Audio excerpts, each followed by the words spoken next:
Hello everyone and welcome to another Tea and Tights special. Tonight we are welcoming the top gun of British wrestling, the captain of the Kyle High Club, Mr. Tommy Kyle. At 6'1" and 190 pounds, this technical high flyer is the former UBW heavyweight and tag team champion and is coming off some excellent debuts for Wrestle Carnival and Triumph Pro Wrestling. Welcome, Tommy. Hello, mate. How are you doing? Very good, thank you. Very Excellent. good. We are, of course, Tea and Tights, a Great British Wrestling podcast for Great British Wrestling, as featured on bodyslam.net and brought to you by Powered 4 TV. I am your host, Big Daddy Dan, or just Dan for short. Unfortunately, the Great British Otaku, Mr. Andrew Moore, is unable to join us this evening, but I'm sure Tommy and I will be able to fill up the void that he leaves. But we will, yeah, absolutely. So, Tommy, let's start with the show that I was at. In January, Wrestle Carnival, where you were the partner, you were part of the Carnival Gauntlet. How was it? It was fun, man. Yeah, it was fun. I've wanted to debut or work for Carnival since its inception, I think it was 2020, it's since inception, and then it started to actually do its shows in 2021, but I believe it was created maybe 2020, I'm not sure. Yeah, Gary announced it in 2020. Yeah. But I always offered to be at that point, still trying to network as much as possible if I could help out. And when he was thinking of running Milton Keynes down this way, which is quite close to where I live. Obviously, this was just when he was formulating ideas, I believe.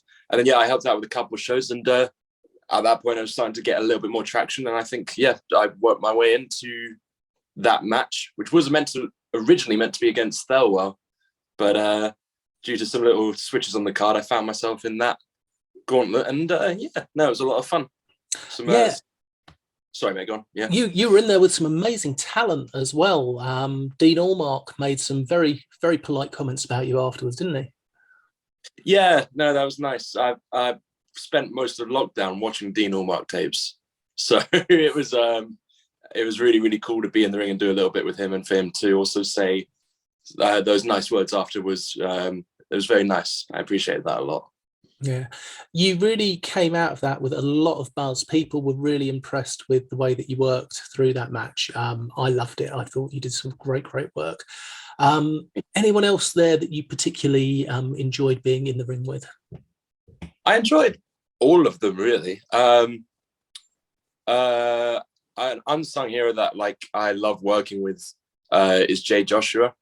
He's incredible and he's so much fun to work with because he's so talented and he can do so many different things in the ring. So you always be able to concoct something, or something interesting will happen when you wrestle him. But it was a good match because it's rivals, friends, and inspirations all in the same match that you get to wrestle kind of all at the same time, which was why it was such a meaningful debut. Yeah, it was a great debut. And Jay Joshua is someone, he's had some good matches with Wrestle Carnival, and I get to see him quite often because I'm a season ticket holder for FNW. He's currently tag team champion. Yeah, with Billy Boy. Yeah, they're both fantastic too. Yeah, he was collecting everybody's ring jackets and things at the show. He was part of the Carnival setup. Who caught your fantastic ring jacket? Because let's skip to that. Your ring attire, it's brilliant. Where have you found those wonderful jackets? I won't tell you exactly where, because it's not as glamorous as maybe people could believe it to be, and I don't want to dim my gimmick down in any sense. But it's obviously based off the Top Gun aesthetic. And I did have a smaller black one with an orange frill, but when I first got them done, I underestimated that you need them pretty baggy to fit. And this one was very tight. And I think maybe the first or the second show I did it, I took it off and just started ripping the insides. And I'm not a big guy, but it was just a very small jacket. So I've learned to kind of custom to have them a bit baggier, easier to get off. And I've gone with the brown. I've just gone with colors that not a lot of wrestlers use. So there's the green, light green tights with a weird texture and baggy, and the brown jacket with what are they called? Patches on, which is just, anything to do to stand out, basically. No, it works. You stand out well. Thank you. You had a busy weekend last weekend.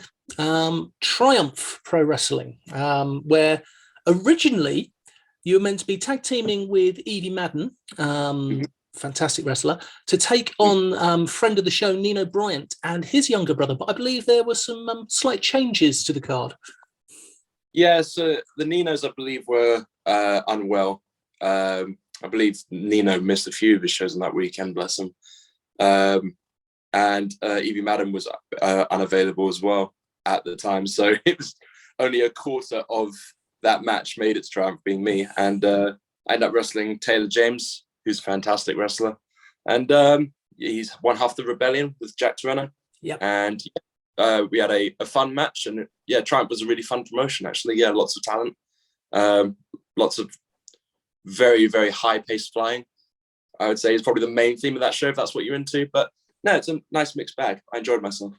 Excellent. And then you went on to Jurassic Pro up to Harwich in Essex to take on Xander at System Shutdown. Jurassic Pro are a company that I'm so excited about, the stuff that they're doing at the moment and their videos. They may be a newish company, but they're doing things really well. How was taking on Xander? Painful. Yeah, so we had the first ever Volcanic Rules match there, which is basically a hardcore match where you can't go outside or can't, I should rephrase, you can win by throwing your opponent to the outside and they're like a rumble. So that added extra stipulations. So yeah, Xander, I'm not a massive weapons fan, so I didn't think I'd need any. And then Xander is a massive weapons fan, so he bought a lot with him. And I regret my decision of not bringing any. But, you know, my smarts won out in the end, and I pulled through and beat him. But yeah, no, it was fun. Yeah, and Jurassic Pro I got a lot of time for Jurassic Pro because they're just a bunch of guys who want to basically run a promotion in their image, but they want to do it right. And you can tell they want to do it right because they're asking everyone to be like, do you think this is the correct idea? They're not blowing their budget like immediately. They're bringing a lot of sort of like new and upcoming talent into their fold. And it's just, like I say, this little place in Harwich, but they've sold out the last 3 shows. And they've already done. So and they've sold out quickly as well. Yeah, they have. They put a really good, a really high standard of product out for like I say, a little community centre in Harwich tucked away. The level of wrestling, there's not a sit down or a piss break match on the card at all. It's all really high paced, all very high caliber, I would say. And if you haven't seen a Jurassic Pro show, I'd go and watch for sure. Excellent. Right, so I've seen you quite a few times at UBW. I've been lucky enough to see you there. It is my local company. It even has had shows in my hometown. Where did you start training, and when did you start coming into the business? So I began training in a little boxing gym in Hitchin, which was part of UBW's school back then.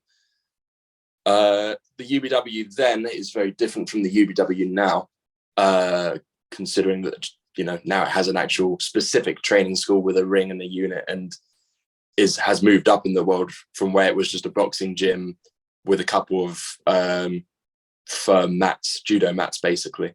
But I started training there about 2017, and I think I debuted with them at the end of 2017, I think. And it's what it says on your cage match. Huh? It's what it says on your cage match. Yeah. Okay. No, I didn't even know I had a cage match, so that's something. But yeah. So yeah, 2017 debut, and then but I'd say I was probably with them for about a year solid before moving out to other promotions. And even then, like, I think it might have only been 1 or 2 promotions that were used or entwined with UBW to move up to. So yeah, UBW is definitely a home promotion for me, I would say. Excellent. And they're a fun promotion. They are growing. They're starting to bring in more and more big names in their shows. They had Warren Banks a couple of months back. They had Sunshine Machine at the last show that I was at. They are doing very, very well. And they're not forgetting where they're coming from. They're still making sure that their up-and-comers are coming through. And they've got their big show against Sacrifice Pro Wrestling in Bedford coming up in the next week or so. Yeah, no, that will be interesting. Yeah, that'll be interesting to watch. Yes, definitely, because UBW favourite CJ Carter is going to be representing Sacrifice.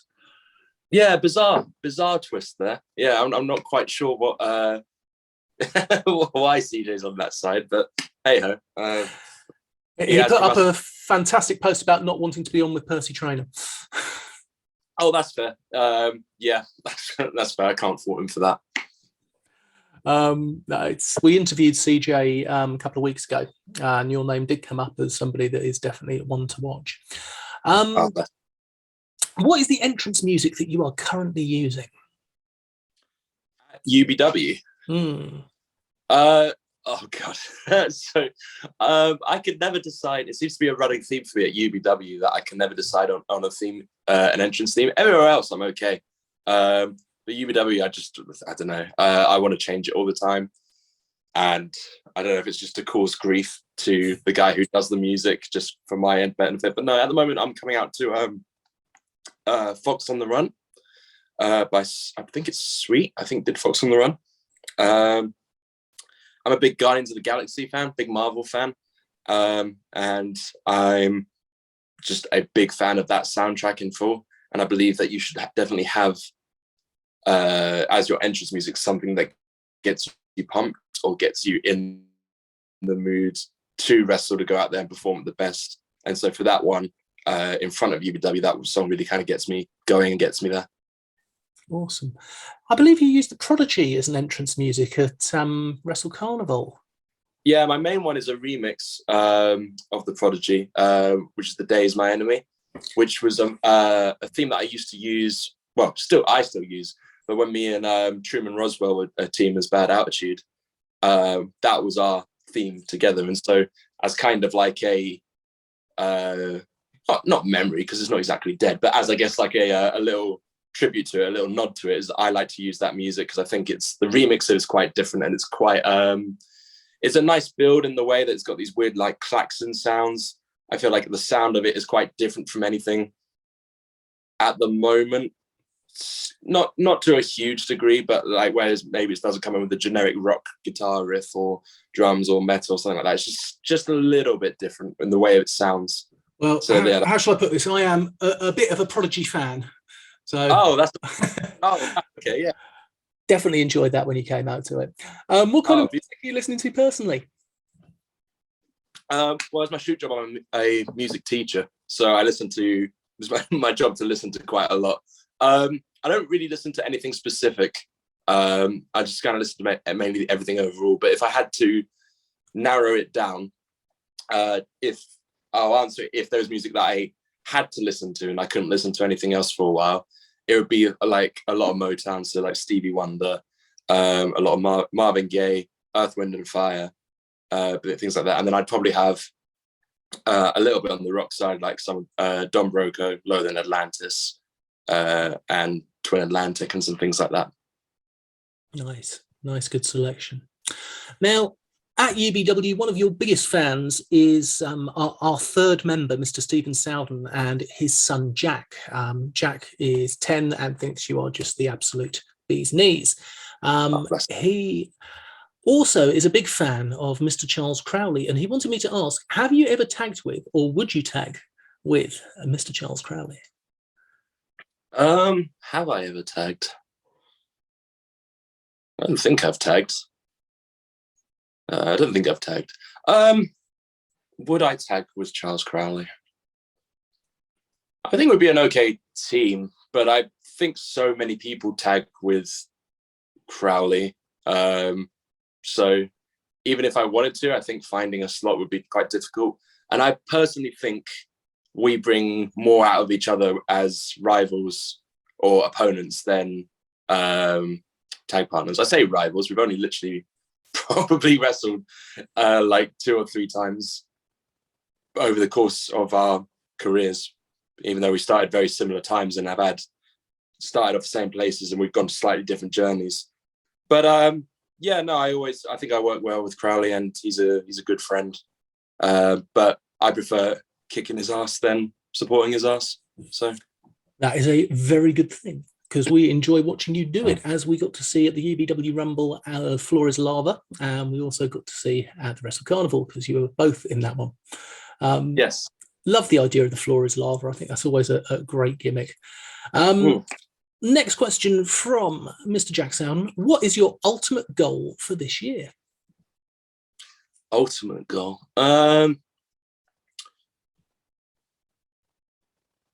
I guess it would be to enter National Progression Series, Natural Progression Series, sorry, for Progress.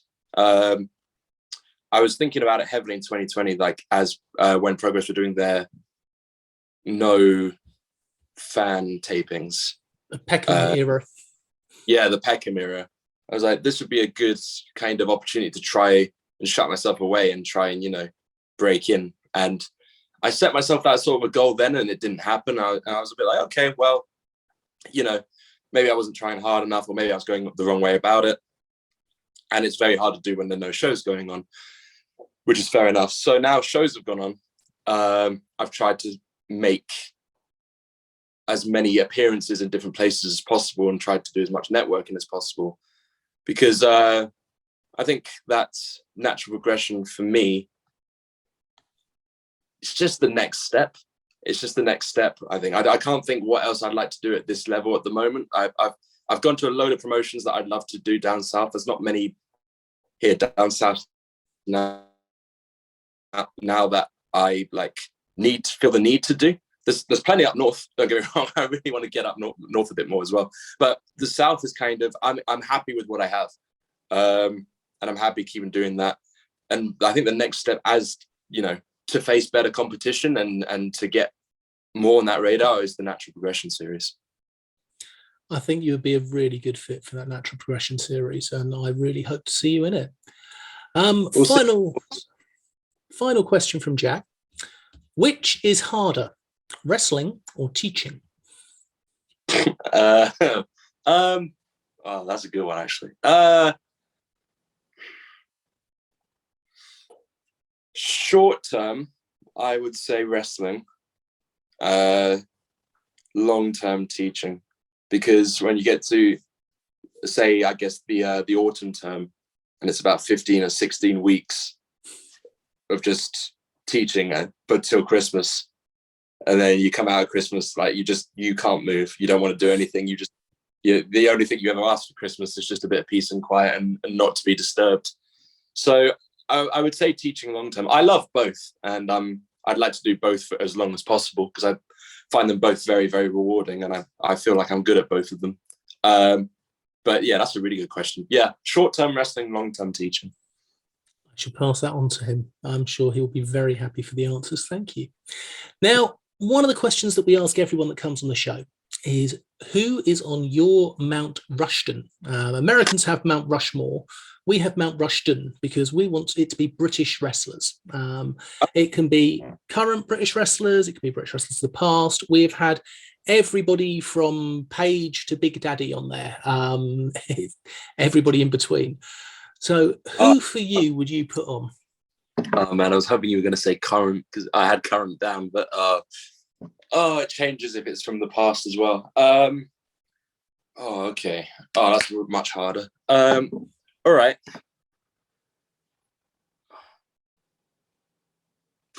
Okay.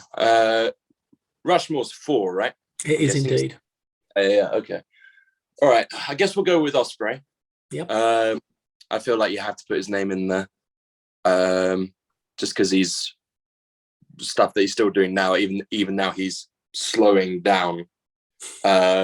Is insane, and I think he's definitely probably, if not the best wrestler in the world.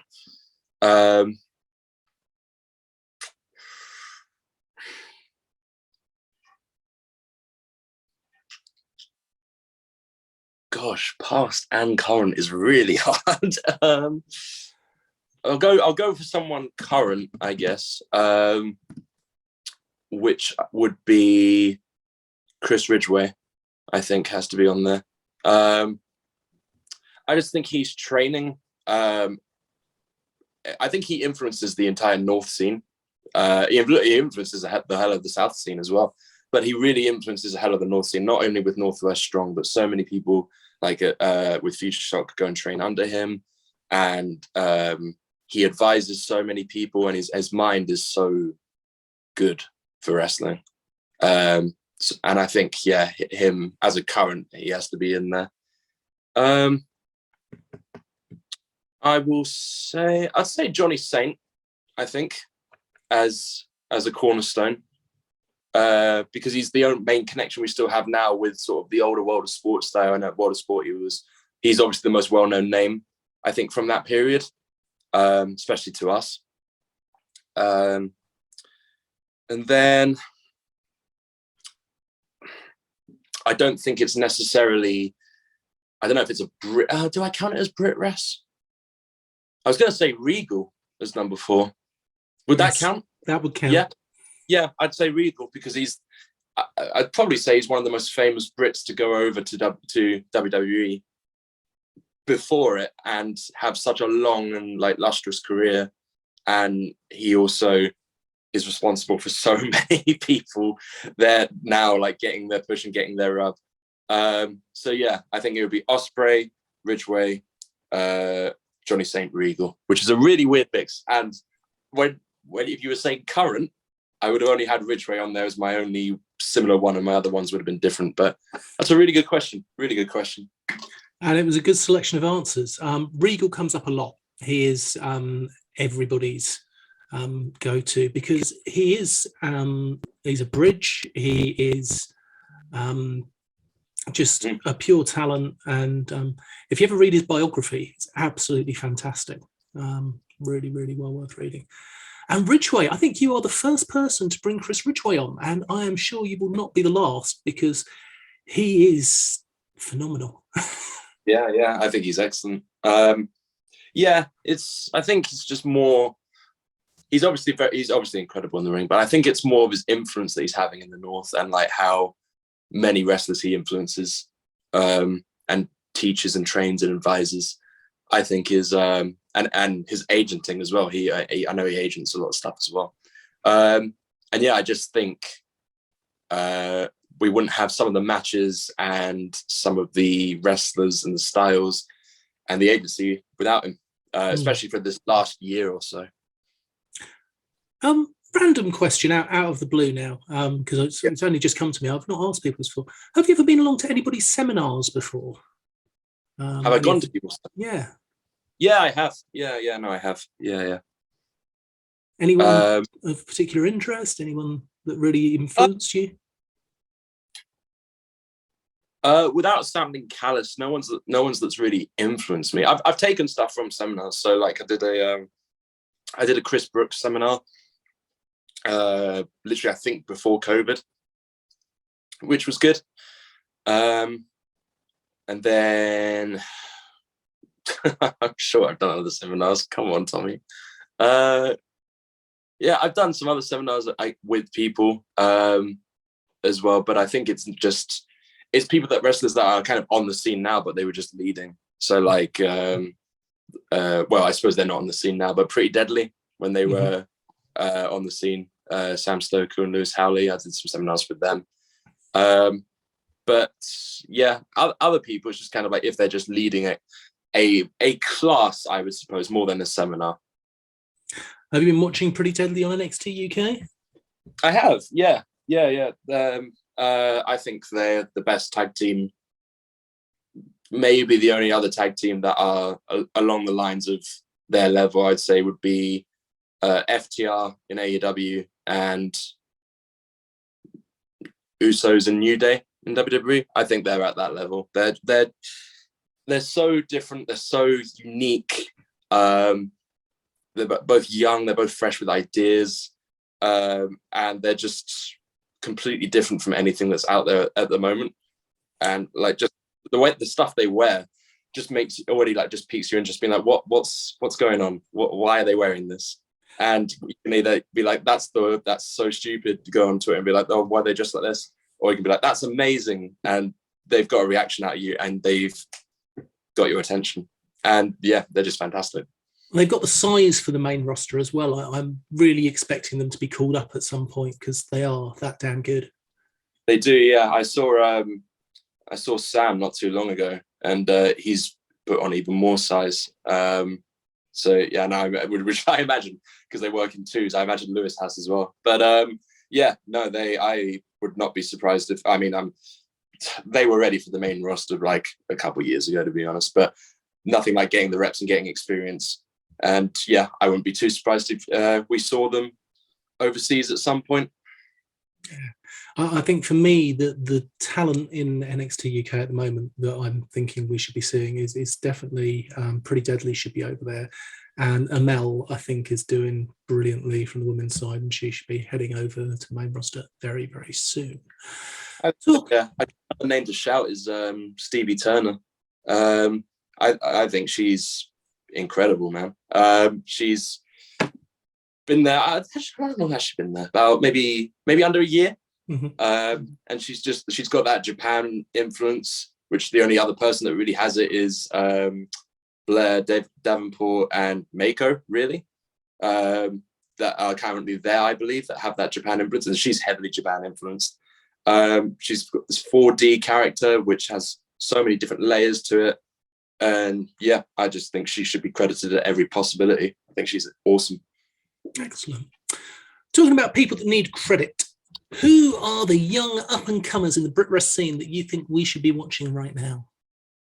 Oh, man, this is a weird one. I don't think I've been around to start naming up-and-comers. I would name myself.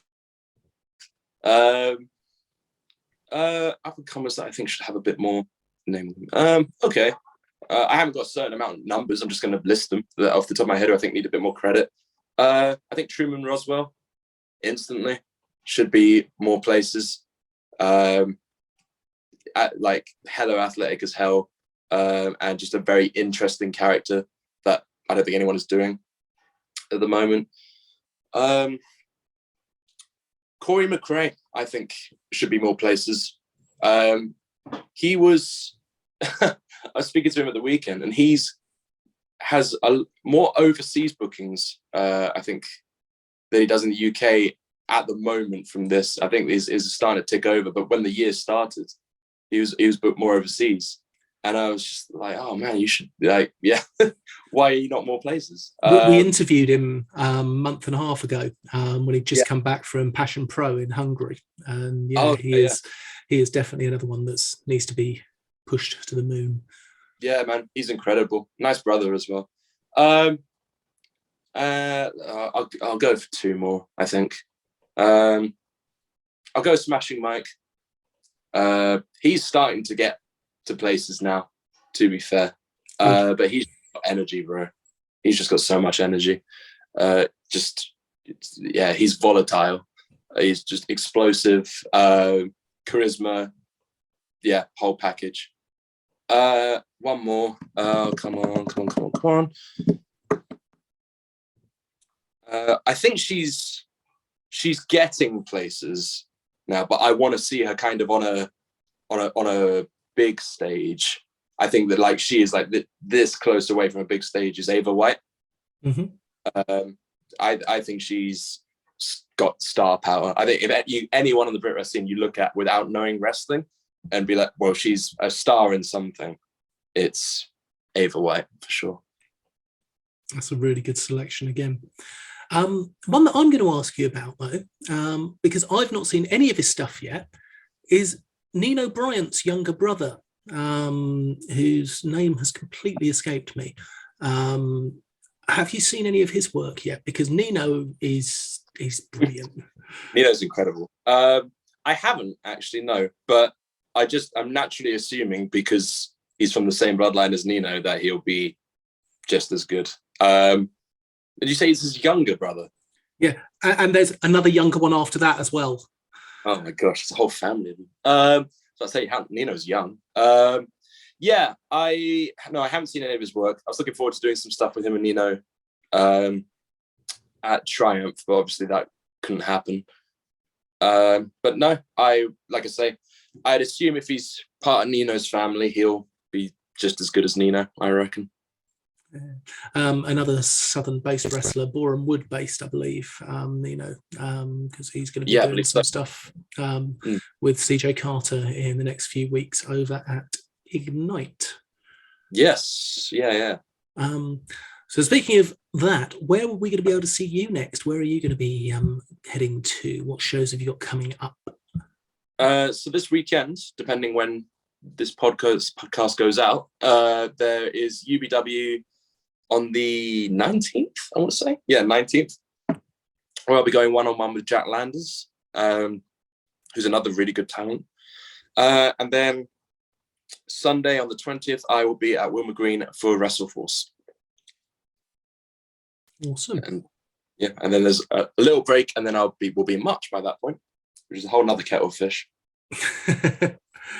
Yes, because you must have to be very careful with your bookings based around work commitments as well, arriving in times and things like that. I think it's more sometimes just not booked every weekend. If I was booked every weekend, I'd happily do it. There's just I'm trying to get to that point, but reality is you won't always be booked every weekend. And yeah, that weekend after this, I have nothing on, but not complaining because I'll get to recharge a little bit. And yeah, I work Saturday morning, so like you say, sometimes it's not impossible, but sometimes it can get a bit tight to get to show straight from work to a show. So that's always it's always nice not always to have to rush off. Yeah, excellent. So you mentioned the Natural Progression series is somewhere that you're really hopeful for, somewhere you think that you'd fit in, and I definitely agree with that. And you mentioned that you'd like to head up north. Are there any northern companies that you particularly like the look of? Yeah. I like what Catch is doing. Catch Pro seems to do some really cool stuff, and they have some really cool talents that I want to work there. There's what they called, I can't remember their team name, but it's Jack Knudsen and his partner, which I believe Benjamin Harland. That's it. Yeah, so I couldn't remember their names. I really like those lads. I really like to work them. Big T, we've done a little bit before, and he slapped me up a lot, but so I'd like to pay back the favor. And then yeah, I just want to wrestle more northern people, because of I think there's such a divide between the South and North, and not in like a hostile way, but I think the way that sometimes the Southern people and Northern people are trained is completely different. I believe they're influenced by different styles. And I just like to have more South versus North opportunities. I think that'd be a really cool thing to just start more in Brit Wres, is more South versus North. I would agree with that. And it is something that Andy and I have been discussing, saying that we'd love to see more like that. And we'd love to see a company do an invasion angle with Northwest Strong versus a Best of the South. And I can imagine that would absolutely ruin everybody's budget. But, yeah, I would imagine so as well.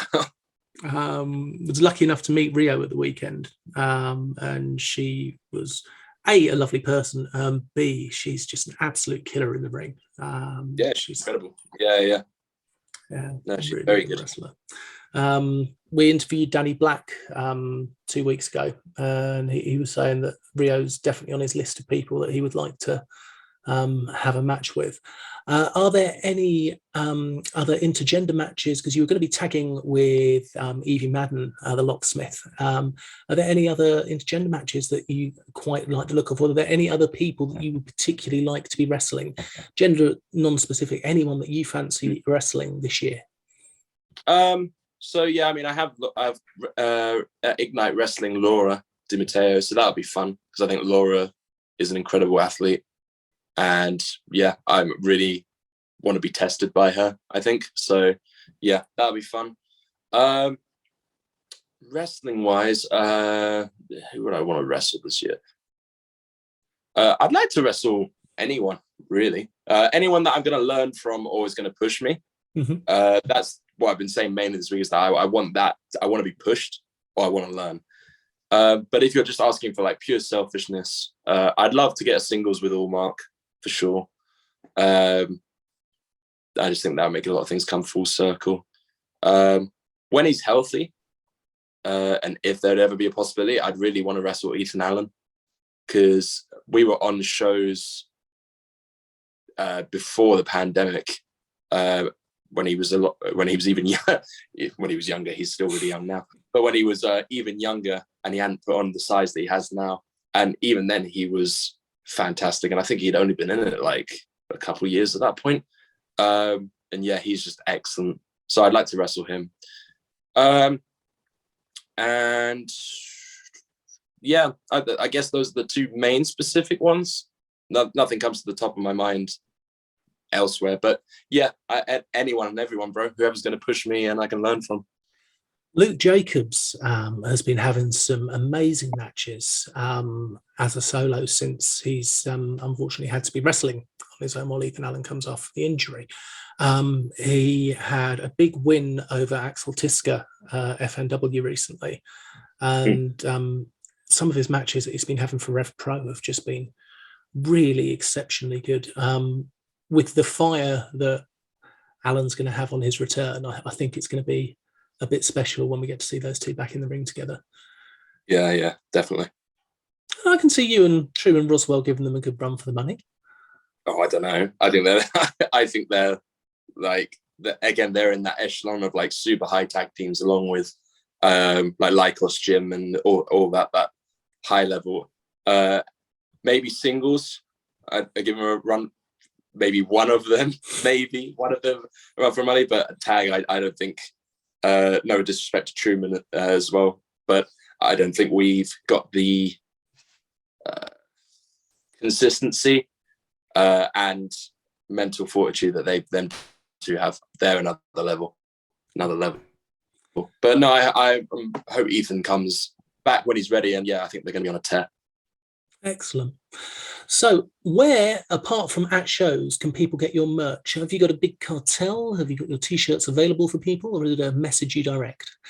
They can always message me direct. But yes, I have a big cartel, which is Top Gun Tommy at the Big Cartel, whatever the website thing is for that. I know it's a bit weird. It's like .big cartel or something like that. But yeah, if they go for Top Gun Tommy, you'll be able to find me. And yeah, I've got some shirts still here until I get some more printed.